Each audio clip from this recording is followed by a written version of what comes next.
स्वामी news के सभी दर्शकों को हार्दिक नमस्ते, स्वागत, अभिनंदन करते हैं आज के इस लाइव सत्र में। मंत्र पाठ ओम भूर्भुवस्वः तत्सवितुर्वरेण्यं भर्गो देवस्य धीमहि धियो यो नः प्रचोदयात्। स्वस्ति स्वस्ति स्वस्ति। लाइव योग व स्वास्थ्य के इस लाइव में आज का हमारा विषय है कब्ज को, जो बहुत सारे रोगों की जड़ है, वात के, पित्त के और कफ के सभी 120 प्रकार के रोग, जो 120 रोगों की जड़ अगर कोई है तो वो है कब्ज, कॉन्स्टिपेशन। वो बहुत खराब चीज है। मलबद्धता, कोष्ठबद्धता, बहुत नामों से इसको बुलाते हैं। इसको दूर करें, और इसको दूर करने के लिए ही आज का हमारा ये कार्यक्रम संक्षिप्त रूप से आज हम रखेंगे। कब्ज को, जो कब्ज से परेशान हो रखे किसी भी कारण से, आपको बता दूं, सबसे तेज गर्म पानी, जितना गर्म चाय होती है उतना गर्म तेज गर्म पानी सुबह सुबह उठ करके अपने बैठ करके घूंट घूंट करके पी लेने। 1 गिलास, 1.5 गिलास, 2 गिलास, जितना आप आसानी से पी सकते हैं उतना पिए। और उसके बाद टहले, 5 मिनट 10 मिनट टहले, थोड़ा चले। और चलेंगे पानी को पी करके तो आपको बिना किसी दवाई के, बिना किसी चूर्ण के कुछ दिनों में ही, वैसे तो 2-4 दिनों में ही पेट साफ होने लगेगा। जब पेट साफ होने लगेगा तो आपके बहुत सारे रोग पहले ही दूर रहेंगे और आगे आने वाले भविष्य में भी रोग नहीं आएंगे। दूसरा तरीका, कब्ज वालों को, जितने भी कब्ज वाले हैं उन सबको चाय कॉफी का तो सर्वथा ही त्याग कर देना चाहिए। चाय कॉफी अगर नहीं छोड़ेंगे तो कब्ज के अलावा आपके पास एसिडिटी, अपच, अजीर्ण और तमाम प्रकार के अल्सर आदि दूसरे रोगों के होने की भी संभावना बढ़ जाती है। इसीलिए चाय और कॉफी को तो छोड़ देंगे, इसको तो विशेष रूप से ध्यान रखना चाहिए। दूसरा, एक और प्रयोग होता है, ज्यादा जिनको कब्ज रहता है उन लोगों को अपने भोजन के समय को निर्धारित करना चाहिए, नियमित करना चाहिए। भोजन का जो समय निश्चित नहीं करता ना, उस व्यक्ति को कब्ज कभी पीछा नहीं छोड़ती है। इसीलिए आपको ध्यान रखना है कि डेली का जो भोजन का समय है उसको आपको फिक्स करना है। दोपहर का भोजन हो चाहे शाम का भोजन, भोजन के आधा घंटा पहले या 15-20 मिनट पहले या 15-20 मिनट बाद में आपको प्लेट भर के सलाद ले लेना चाहिए। ककड़ी, गाजर, टमाटर, खीरा, इस तरह के सलादों को लेना चाहिए। और जब नहा रहे हैं तो नहाने के समय में कब्ज के रोगी किन बातों का ध्यान रखें, तो देखिए मेरे पेट की तरफ मैं आपको दिखा रहा हूं। तो नहाने के दौरान आप अपने पेट को खूब रगड़ें और अंदर खींच करके फिर रगड़ें। ये समझिए कि हम नहा रहे हैं। नहाने के दौरान कब्ज के रोगी को क्या करना चाहिए, पेट को रगड़ना चाहिए। कैसे? पूरी मसाज कर देनी चाहिए, रगड़ डालना चाहिए पूरे अच्छे ढंग से मसाज करें।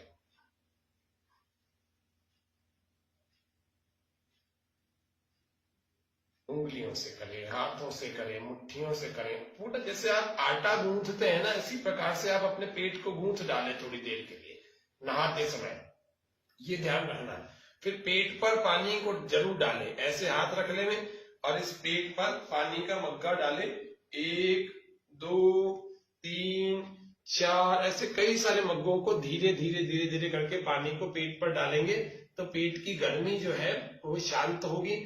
और पेट की गर्मी जब शांत होगी तो पेट की आंतों को, जो पेट में छोटी और बड़ी 2 प्रकार की आंतें होती हैं, इन दोनों की आंतों को नेचुरोपैथी यानी कि हाइड्रोथेरेपी मिलेगी, यानी कि जल का जो प्रभाव है वो हमारी आंतों पर पड़ेगा तो हमारी आंतें और स्वस्थ होंगी और इनकी खुश्की दूर होगी। और खुश्की दूर होगी तो निश्चित रूप से हमारे कब्ज का उपाय और इलाज हो जाएगा।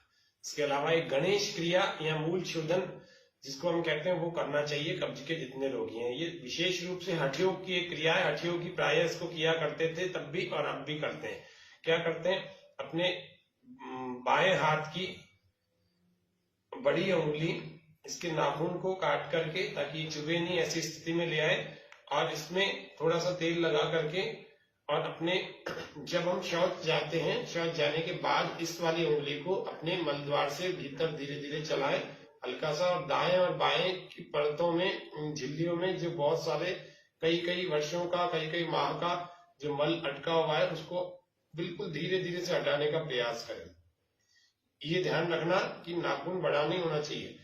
तो इस तरह से अपने सेंसिटिव पार्ट होता है हमारे मल द्वार के अंदर का, उसकी सारी भीतर की झिल्लियों में से अंदर से मल चिपके हुए मल को हटाए और थोड़ा सा शुद्धि करने की कोशिश करें। दूसरे हाथ से जेट चलाए या मग्गा पानी का है उससे चलाते रहे, शुद्धि करते रहे। बहुत वर्षों पुराना कचरा निकलेगा और हमारे जो मल द्वार है उसकी शुद्धि होने के कारण, और उसका व्यायाम भी होगा इस उंगली से, और वो बिल्कुल धीरे धीरे आसानी से एक स्वस्थ व्यक्ति की भांति काम करने लगेगी। भोजन को कर रहे हैं जब भी, तो तनाव में नहीं करना, 10 बातें सोचते हुए मत करना, ये ध्यान रखना। और ये जब बाहर निकाल लें तो फिर इसको अच्छे ढंग से आप धो लें, साबुन शैम्पू आदि से, पूरी तरह से इसकी दुर्गंध समाप्त हो जाए, इस बात का विशेष ध्यान रखना चाहिए। तो ये गणेश क्रिया या मूल शोधन कहते हैं इस क्रिया को, इसको करना चाहिए। उसके अलावा अग्निसार और जिसको नौली क्रिया कहते हैं, इसको भी पानी पीकर हम कर सकते हैं, और इसको बिना पानी पिए भी कर सकते हैं। दोनों क्रिया, दोनों स्थितियों में कर सकते हैं। तो कैसे होती है अग्निसार क्रिया को देखें। श्वास को पूरा बाहर छोड़े और पेट को अंदर खींचे। श्वास बाहर ही रुकेगा, पेट अंदर जाएगा और वापस आएगा, अंदर जाएगा वापस आएगा, अंदर जाएगा वापस आएगा। इस बात का आपको ध्यान से करना। देखो मैं पूरा बहुत बड़ा इस स्क्रीन को करके बता रहा हूं।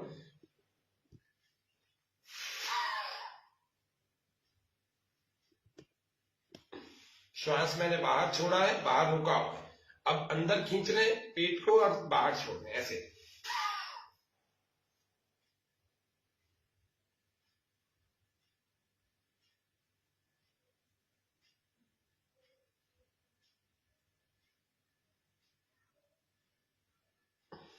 ये 20 बार कर लिया। ऐसे ही आपकी क्षमता बढ़ जाए और ज्यादा बार कर सकते हैं, लेकिन कम से कम 10 बार तो करें ऐसे।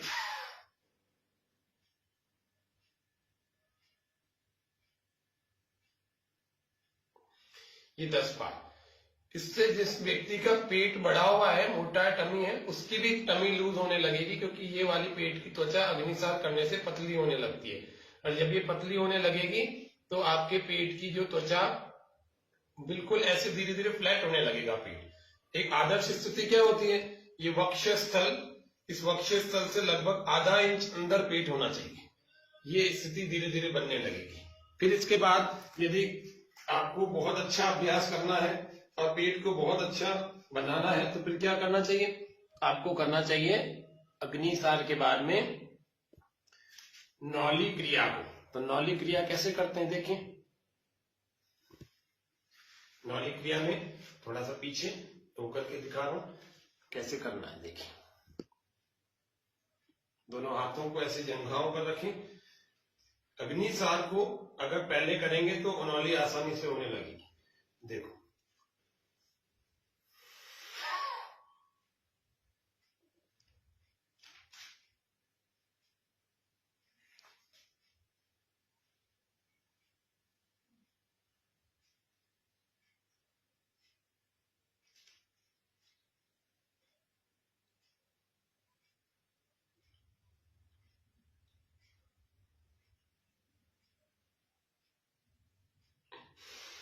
ये पानी पीकर भी कर सकते हैं, बिना पानी पिए भी कर सकते हैं।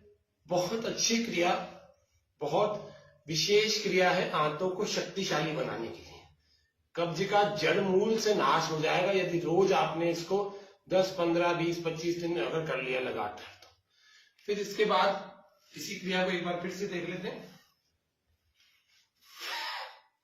श्वास बाहर छोड़ रखा है और बाहर ही रुका हुआ है।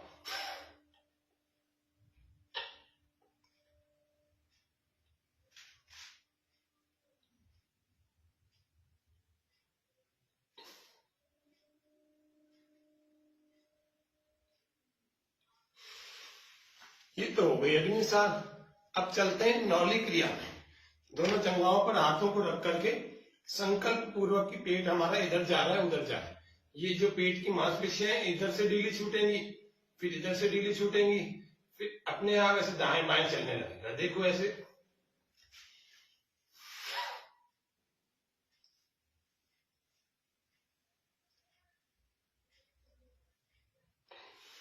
कैसे करना एक बार फिर देख लेते हैं।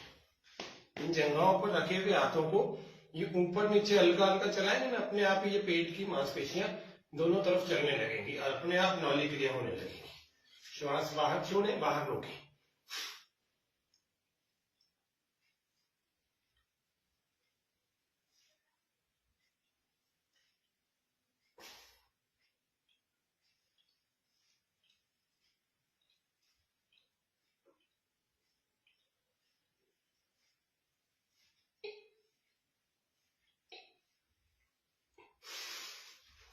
ऐसे ये नौली क्रिया श्वास भर के रिलैक्स हो जाए।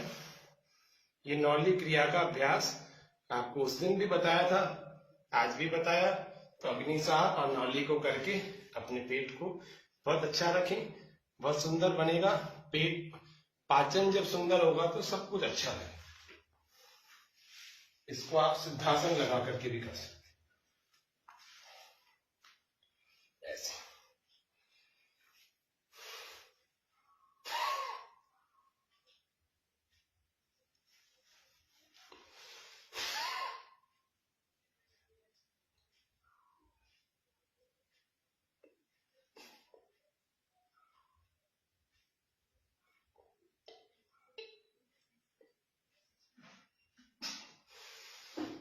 ऐसे करें, फिर लंबा श्वास भर लें। जब लंबा श्वास भर लेंगे तो ये हाथों की जो थकान तुरंत 1 मिनट में शांत हो जाएगी। पेट में अग्नि जलनी चाहिए, अग्निसार से, नौली क्रिया से बहुत अच्छी अग्नि जलनी चाहिए, तब जाकर के मेटाबॉलिज्म अच्छा होगा। और जिसका मेटाबॉलिज्म अच्छा होगा उसको कब्ज नहीं होगा, उसका वजन नहीं बढ़ेगा ज्यादा, और जिनका वजन घटा हुआ है उनका नॉर्मल होने लगेगा, बड़े लोगों का भी नॉर्मल होने लगेगा। ये सब अपना इस नौली क्रिया से, और आंतों में ताकत इतनी पैदा हो जाएगी कि आप जो भी खाएंगे वो पच जाएगा आसानी से, कम समय में पच जाए। तो आज के कार्यक्रम में हमने कब्ज के उपायों में से कुछ उपायों को जाना। आज के कार्यक्रम को, इस सेशन को यहीं पर पूरा करते हैं। ओम शांति शांति शांति, सर्वेभ्यो नमः। सभी को धन्यवाद, हार्दिक आभार सभी का। और आज के इस सत्र को आप देखें और दूसरे लोगों को भी शेयर करें, स्वामी न्यूज को लाइक करें, सब्सक्राइब करें, और आज के इस लिंक को लोगों तक भेजें। कल यही कार्यक्रम सुबह 7 बजे यूट्यूब पर चलेगा, स्वामी न्यूज अजमेर के इस चैनल पर। सबको नमस्ते, करें योग, रहें निरोग। ओम शांति।